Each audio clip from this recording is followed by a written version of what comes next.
ఎడ్లపాడు నాడాల సాహిబ్ గారు రుద్రుబాటులో ఎద్దుని పడేస్తున్నాండి నాడాలు వేయటానికి.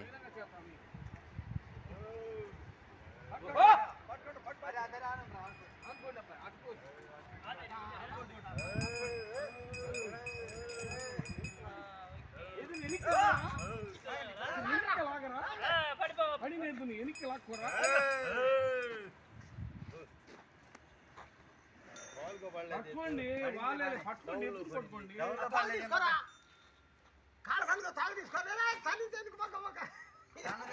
చెప్తామండి. అబ్బాయి తెలిసినాడు పోకూడదు. ఎత్తులు పట్టుకోండి ఎత్తులు పట్టుకోండి. నువ్వేంది నువ్వు ఆరుదాపు కూర్చుంటావు.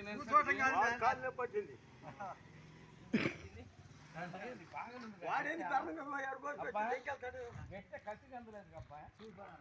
ఇట్లాంటి ఇది అరిగిందో ఇదే ముక్క, రెండో ముక్క చెప్పండి మీరు చెప్పే మాట. అంటే చిగుళ్ళు బయటపడిన మాట, చిగుర్లు బయటపడింది లోపలి. దీని పడాలి, దీనికి వేయాలా, మునుగు కూడా వేయాలి పాపం.